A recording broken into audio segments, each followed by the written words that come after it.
La novia de mi mejor amigo inventó que yo era su amante y casi destruye mi vida. Todo empezó en 2020, en uno de esos lugares raros de Internet donde entras por curiosidad y terminas quedándote más tiempo del que pensabas. En mi caso fue Amino, una app donde la gente se reúne por intereses en común, dibuja, escribe, rolea, ya sabes, ese tipo de espacios donde puedes ser tú mismo sin tanto filtro. Y ahí fue donde conocí a Nicolás. Y no fue algo instantáneo. No fue como, wow, conectamos de inmediato. No. Fue poco a poco, entre conversaciones casuales, comentarios en publicaciones, risas por tonterías, hasta que sin darme cuenta ya hablábamos todos los días. Y en medio de todo eso, pasó algo importante, porque en ese momento yo no estaba bien. Estaba lidiando con depresión, con esos días donde levantarte ya es difícil, donde todo pesa más de lo normal, donde sientes que nadie realmente entiende lo que estás pasando. Y Nicolás estuvo ahí, sin forzar, sin juzgar, sin intentar arreglarme. Simplemente estuvo, me escuchaba, me distraía, me acompañaba en silencio cuando lo necesitaba. Y eso, para alguien que está pasando por algo así, vale muchísimo más de lo que la gente cree. Con el tiempo dejó de ser un amigo de Internet. Se volvió mi mejor amigo, mi persona de confianza, mi lugar seguro. Y lo más importante, nunca hubo nada más, ni indirectas, ni coqueteo, ni tensión rara, nada. Era una amistad limpia, genuina, de esas que se sienten como familia. Literalmente yo lo veía como un hermano, y él a mí igual. Pero claro, no todos lo veían así, porque en ese mismo espacio también estaba Renata, la novia de Nicolás, y desde el principio algo en ella no encajaba.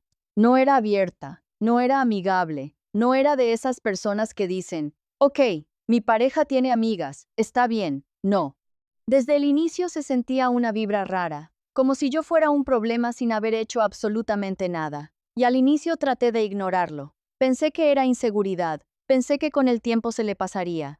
Pensé que si yo era respetuosa, si mantenía mi lugar claro, todo iba a estar bien. Qué ingenua, porque no tardó mucho en empezar. Primero fueron indirectas, comentarios pasivo-agresivos. Pequeñas cosas que podrías ignorar si quisieras, pero que cuando se repiten empiezan a pesar.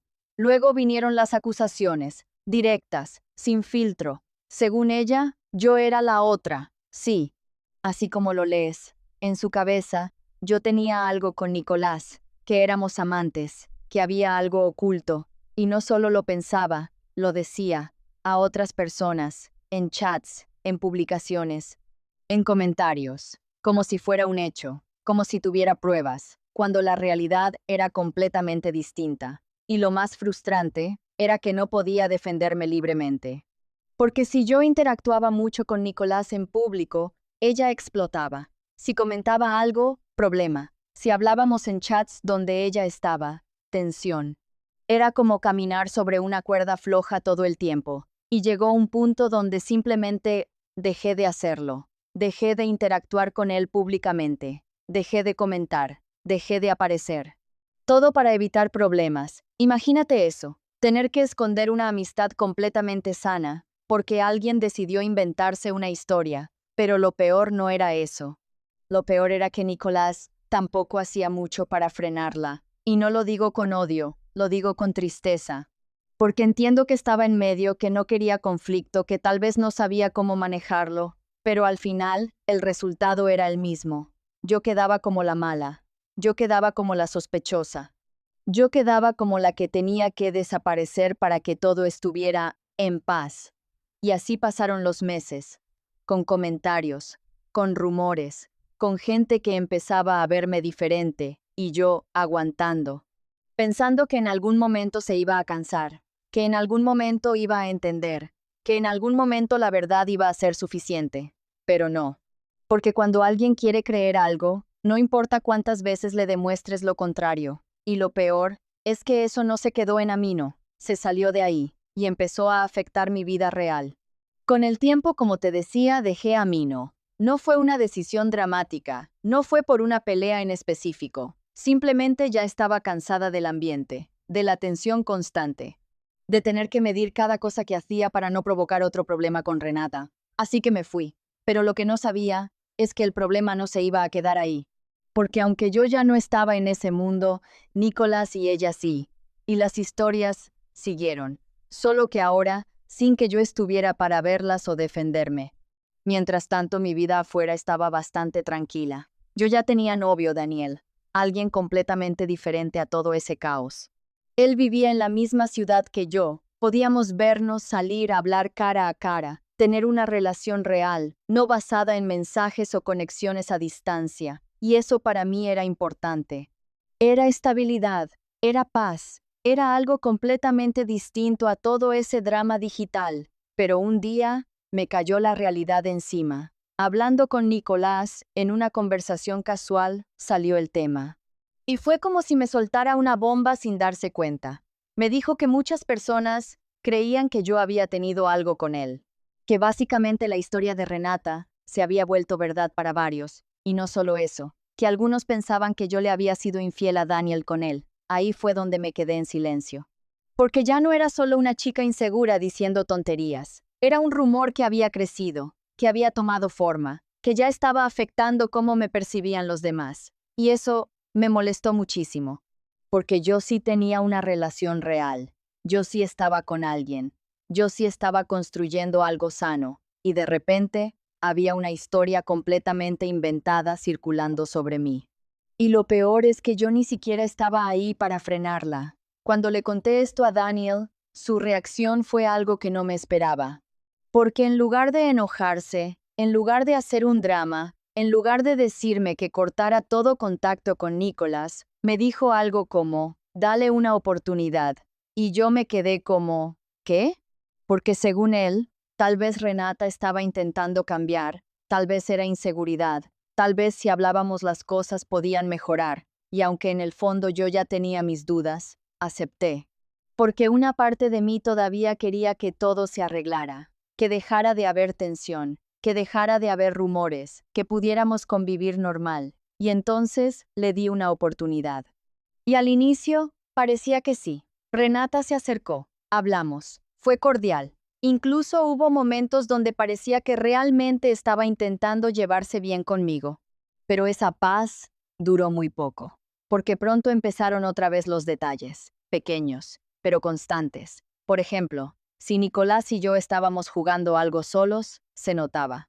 Se ponía incómoda, tensa, como si eso fuera un problema, como si yo estuviera cruzando un límite invisible. Y luego empezó con cosas más absurdas. Yo dibujo. Y en ese tiempo me gustaba hacer ilustraciones de mis amigos, algo bonito, un detalle, algo creativo. Y claro, alguna vez dibujé a Nicolás, pues eso también fue problema. Porque según ella, si lo dibujaba, tenía que incluirla. Si hacía algo relacionado con él, ella tenía que estar, como si su presencia fuera obligatoria en todo, y eso ya no era incomodidad. Era control, pero hubo un momento que me marcó mucho, porque Renata también dibujaba, y no lo digo en mala onda, pero le costaba, mucho, y yo, genuinamente, quise ayudarla, le di consejos. Le dije cosas básicas, técnicas, formas de mejorar, no desde la crítica, sino desde la intención de que creciera, y se lo tomó pésimo, se ofendió, como si la estuviera atacando, como si le estuviera diciendo que era mala, cuando lo único que hice fue intentar ayudar. Y ahí entendí algo. No importaba lo que hiciera. Si era amable, mal. Si me alejaba, mal. Si ayudaba mal, si ignoraba mal, siempre iba a ser un problema. Y aún así, lo peor no había llegado. Porque aunque ya estábamos intentando llevarnos bien, ella seguía diciendo lo mismo, las mismas acusaciones, la misma historia, que yo tenía algo con Nicolás, que yo era la otra, que yo estaba engañando a mi novio, y ahí fue cuando ya no me aguanté. Y le respondí algo que hasta hoy recuerdo perfectamente, porque salió desde el cansancio. ¿Para qué quiero una relación virtual, si ya tengo a alguien que está conmigo de verdad? Y no lo dije por presumir, lo dije porque era real, porque nada se compara con estar con alguien en persona, salir a caminar, ir a un parque, sentarte a ver el atardecer y sentir que todo está en calma. Y yo eso ya lo tenía, no necesitaba nada más. Pero claro, eso no cambió nada, porque cuando alguien está metido en su propia historia, no importa lo que le digas. Y lo más irónico de todo es que mientras ella me acusaba de cosas que nunca pasaron, ella estaba haciendo exactamente lo que decía que yo hacía, pero eso lo descubrí después. Y cuando lo supe, todo cambió. Después de tantos intentos de llevar la fiesta en paz, de aguantar comentarios, de justificar actitudes y de convencerme de que tal vez Renata solo necesitaba tiempo, llegó el punto donde la verdad empezó a salir a la superficie, y no de una forma sutil, no, salió de golpe. Porque mientras ella seguía repitiendo su historia de que yo era la otra, de que yo tenía algo con Nicolás, de que yo era una amenaza, empezó a filtrarse información que no cuadraba para nada con ese papel de víctima que tanto le gustaba interpretar. Primero fueron rumores, comentarios sueltos, gente que decía cosas como, oye, no que ella era súper fiel, o no que ella era la que sufría por todo, y luego se confirmó. Renata le fue infiel a Nicolás, no una, no dos, 3 veces, 3, y no con alguien cercano, no con alguien del mismo círculo, no. Con personas virtuales, gente que ni siquiera formaba parte de su vida real, pero con quienes mantenía conversaciones, coqueteos y situaciones que claramente cruzaban cualquier límite de una relación. Y lo más impactante no fue solo eso, fue que Nicolás la perdonó, las 3 veces, como si nada, como si no fuera grave, como si todo lo que ella había dicho sobre lealtad, respeto y traición fuera solo discurso vacío. Y ahí fue cuando yo me quedé pensando, ¿en serio esta persona me estuvo acusando durante años mientras hacía exactamente eso? Pero la historia no termina ahí. Porque cuando finalmente terminaron, uno pensaría que ahí se cerraba el ciclo, ¿no? Que cada quien seguía su camino, que ya no había motivo para más drama. Pues no. Porque al día siguiente, Renata ya estaba con otra persona, como si la relación anterior no hubiera significado nada, como si todo fuera reemplazable, como si todo ese drama, esas lágrimas, esas acusaciones hubieran sido solo una actuación. Y honestamente, en ese punto yo ya estaba cansada, cansada de todo, de ella, del ambiente, de los rumores. Pero aún así, hice algo que hoy en día incluso me sorprende. Le pregunté si estaba bien. Sí, después de todo eso, después de todo lo que me hizo pasar, después de todo lo que dijo de mí. Aún así, sentí empatía, porque pensé que tal vez, detrás de todo eso, había una persona rota, alguien que simplemente no sabía manejar sus emociones.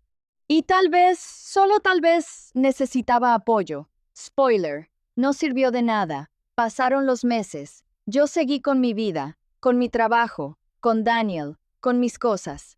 Y poco a poco, a mí no se volvió un recuerdo lejano, hasta que un día decidí volver, pero no por nostalgia, ni por drama, sino porque sentía que había dejado cosas pendientes, que en ese tiempo yo también había sido tóxica con algunas personas, que había reaccionado mal en ciertas situaciones, que había dicho cosas que tal vez no debí decir, y quería cerrar ese ciclo bien. Así que volví. Busqué a varias personas, les pedí perdón, hablé con calma, sin orgullo, sin necesidad de tener razón, solo queriendo hacer las cosas bien. Y entonces apareció ella, Renata, pero no de forma casual, no, apareció directamente en mi WhatsApp, exigiendo, literal, exigiendo una disculpa. Y ahí fue cuando pensé, ok, vamos a terminar esto de una vez. Así que se la di. Le pedí perdón por las cosas en las que yo había fallado. Porque sí, no soy perfecta, y seguramente hubo momentos donde reaccioné mal o donde también contribuí al conflicto. Y sorprendentemente, la conversación fue tranquila, por primera vez, sin ataques, sin indirectas, sin tensión. Ella también pidió perdón. Me dijo que otra persona le había estado metiendo ideas en la cabeza, que le había hecho creer que yo era una amenaza, que yo tenía algo con Nicolás. Y en ese momento le creí, o quise creerle, porque después de tanto tiempo, uno quiere cerrar las cosas bien, quiere pensar que la gente puede cambiar, quiere creer que todo ese conflicto ya quedó atrás. Así que la perdoné, y no solo eso, quedamos en buenos términos, de esos tipo, si necesitas algo, aquí estoy, podemos llevarnos bien, dejemos el pasado atrás. Y por primera vez en mucho tiempo, sentí alivio, como si por fin todo se hubiera acomodado, como si después de años de tensión, por fin hubiera paz. Pero claro, eso no duró, porque hay personas que no saben vivir sin conflicto. Y lo que pasó después fue tan absurdo, tan innecesario y tan fuera de lugar, que fue el momento en el que entendí que algunas personas simplemente no cambian. Después de esa reconciliación, yo genuinamente pensé que todo había quedado atrás. No esperaba que fuéramos amigas cercanas, ni mucho menos, pero al menos sí creía que podíamos coexistir sin drama, sin indirectas, sin ese ambiente pesado que ya había durado demasiado tiempo. Y durante unos días, todo estuvo en calma, nada raro, nada incómodo, cero problemas, hasta que pasó algo tan tonto que todavía me cuesta creer que todo se haya ido al caño por eso. Un día estaba en el trabajo, un turno lento, de esos donde el tiempo no pasa, donde ya acomodaste todo 3 veces, donde ya limpiaste, ya ordenaste, ya hablaste con todos, y simplemente estás ahí, existiendo. Y en uno de esos momentos de aburrimiento se me ocurrió escribirle, no por nada especial, no porque quisiera retomar una amistad, no porque necesitara algo, simplemente por matar el tiempo. Le puse algo básico. Oye, ¿cómo estás? ¿Qué haces? Una conversación normal, casual, sin intención oculta. Ella me respondió, y al inicio todo bien. Me preguntó por qué le estaba escribiendo, y yo, sin pensarlo demasiado, le respondí con honestidad, me aburro, porque era la verdad, porque no había nada más detrás. Y justo en ese momento llegó un cliente, así que dejé el celular a un lado y me puse a trabajar. Pasaron unos minutos, atendí, volví, abrí el chat, y lo que vi fue completamente inesperado. Un mensaje que decía, no soy tu payaso, y bloqueo, así, sin más, sin contexto, sin explicación, sin nada. Me quedé viendo la pantalla como, ¿qué? Literalmente no entendía qué acababa de pasar. Releí la conversación. Pensé si había dicho algo mal, si había sonado grosera, si había algún tono que se pudiera malinterpretar. Pero no. Era una conversación normal, simple, sin carga emocional, y aún así, reaccionó como si la hubiera insultado. Y ahí fue cuando algo hizo clic, porque entendí que no importaba lo que hiciera. Podía ser amable, podía disculparme, podía intentar llevarme bien, podía incluso iniciar conversación de forma casual, y aún así, siempre iba a encontrar una razón para molestarse. Así que esa vez, no hice nada, no insistí, no pregunté, no intenté arreglarlo. Simplemente la dejé ir. Pensé, ok, hasta aquí. Y durante un tiempo no supe nada más de ella. Silencio total, cero contacto, cero drama, y honestamente, fue paz. Pero claro, esto no podía terminar así de fácil, porque meses después, todo regresó, y de la peor forma posible. Un día, estaba tranquila viendo historias de Instagram cuando me aparece un live de cosplayers, gente que conocía, personas con las que compartíamos círculo, y me metí, normal, por curiosidad, y de repente, escucho mi nombre y no en buen contexto. Era Renata, hablando de mí, otra vez, pero esta vez en público, en un live, delante de varias personas, repitiendo la misma historia de siempre, que yo había sido la amante, que Nicolás le había sido infiel conmigo, que yo había sido una mala persona, pero no se quedó ahí, no.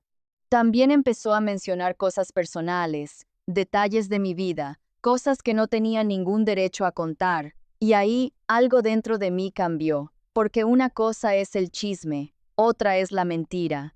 Pero ya meterte con cosas personales en público, eso ya es otro nivel. Así que hice algo que nunca había hecho antes. Le escribí a la persona que estaba haciendo el live, le expliqué la situación.